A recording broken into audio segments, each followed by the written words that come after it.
E como estamos diante dessa questão do presente? Joe Dispenza explica que estamos no agora em apenas 5% do nosso dia. Em 95% do tempo, estamos no banco do carona.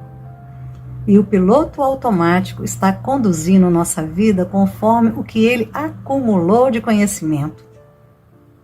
Se estivermos presentes assumindo o volante, se despertarmos a consciência para isso, o crescimento acontecerá naturalmente, porque olharemos o mundo por nova perspectiva. Para baixar, cada experiência é oportunidade de expansão, de vivenciar experiências, e é isso que importa. O tópico 3, a questão do auto-julgamento e da culpa. Puxo 2 vieses nessa questão em baixar. O primeiro é o fato de que, na perspectiva dele, não há o chorar os erros cometidos, o amargar das culpas e o arrependimento. Lembro Jesus no episódio com a mulher adúltera. O que ele disse a ela sobre culpa, ou sobre karma ou expiação? Ele nada disse. Apenas ensinou: vá e não peques mais, para que não te aconteça algo pior. Ela ia ser apedrejada e morta por pessoas que impunham a sua versão de mundo, mas escondiam a hipocrisia, porque também eram falhos. Será que o Mestre estava nos ensinando que, enxergando um erro nosso, devíamos levantar, sacudir a poeira, dar a volta por cima e não tornar a cair naquele engano? Saulo, no instante mesmo em que se percebeu em desastroso, lamentável e grave erro em Damasco, não só parou de perseguir os cristãos, como imediatamente assumiu nova postura e tomou novo rumo. Não se deitou para se ocupar com lamentos e remorsos. Não se deixou presa da carreata de sentimentos pesados, negativos e sentimentos depressivos incapacitantes. A questão do agora, da presença no instante, é crucial e geral no pensamento da entidade. E é por ela que estico do mesmo tópico o segundo viés. É que o remoer enganos serve bem ao propósito de nos prender ao passado, de nos enfraquecer por conta das quedas.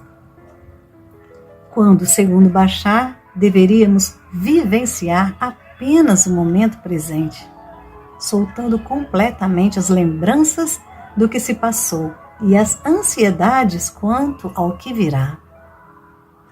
A cada dia basta o seu mal. O quarto tópico, curas. Bashar diz sobre uma pessoa que se levantou da cadeira de rodas, bem como sobre as que, ao nosso ver, de uma hora para outra, conseguiram deixar definitivamente um vício. Ele explica que isso se dá porque a pessoa migrou de uma versão para outra. Nisso não há decorrência de tempo, porque não há processo. Há sim o salto de uma versão para outra versão delas mesmas. Essas pessoas, segundo ele, passaram para uma variante em que simplesmente não há histórico de paralisia, não há histórico de vícios. Essa ideia me soaria muito surpreendente e até disparatada se eu não tivesse pensado em algo mais que sabemos. Não posso deixar de pensar nas passagens de cura com Jesus. Quando dizia a um cego, a um doente, a um paralítico, por exemplo, levanta-te e anda, perguntava-lhe antes: o que queres que eu te faça? Ora, a cura desejada era evidente para qualquer que presenciasse a cena, mas talvez ele quisesse deixar o ensinamento. Qual versão de você mesmo, amigo, amiga, você pretende assumir? Não considero suas curas como milagres. Penso antes como alguém que o disse: ou tudo no mundo é milagre ou nada o é.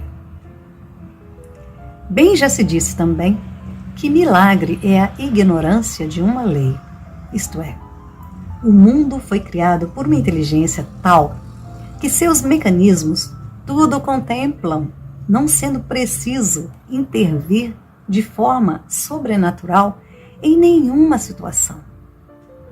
Penso assim, não diminuindo Jesus ou o Pai, mas justamente ressaltando seu poder e a imensurável sapiência de suas leis.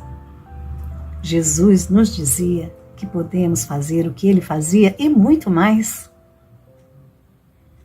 Sois deuses. Bashar diz coisa diferente ao nos ensinar que podemos escolher a versão preferida de nós? Parafraseando Bach, se desejamos ser isto ou aquilo, já não o somos. Já não estamos lá, nessa versão desejada? Krishnamurti, há muitos anos, me ensinou algo nesse sentido, respondendo a uma pergunta de uma pessoa que o interpelara em suas explanações, porque desejava conhecer um meio de ser menos tagarela. E ele falou, abre aspas, você deseja acabar com sua tagarelice? Se você percebe sua tagarelice, então não seja mais tagarela. Fecha aspas. Sim, simples assim. Bashar me explica hoje, 20 anos depois, que o hábito é algo que fazemos sem perceber, mas que logo que percebemos o ato, encontramos a oportunidade da escolha. Joe Dispenza já me havia ensinado que o hábito é o corpo tomando o lugar da mente. É nossa ação na forma de piloto automático por conta de um programa subconsciente incrivelmente bem instalado que nos rouba o livre-arbítrio na faceta que compete a nós, criaturas encarnadas. Assim temos vivido. Quando alguém escancara esse modo inconsciente e reduzido de viver em que a humanidade se atrofia, ficamos maravilhados, ou assustados, ou descrentes. Esquecemos muito facilmente o que o Mestre disse, sois deuses. E nos limitamos e nos recolhemos à ideia de pecado, e todo o arranjo que essa versão cria para nos manter a ela atrelados. Pecado, dizem alguns, era a palavra com que os romanos traduziam o fato de um soldado errar o alvo ao atirar uma flecha. Pecou! Não tinha nada de culpa nisso.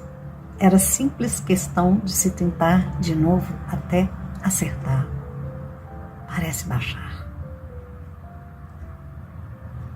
Podemos, então, ressignificar algo desagradável na hora, sem levar resquício de emoções e mal-estar para o instante seguinte.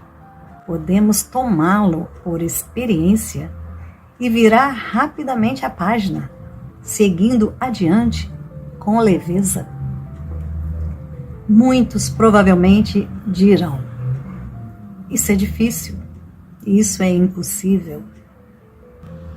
Contudo, esses mesmos que não viram a página imediatamente, quando a montanha de dores formada pela lembrança emocional de situações desagradáveis começar a pesar demais, esses mesmos, como eu dizia, serão os que recorrerão ao consultório psicológico para tentar removê-la. Não parece mais difícil assim?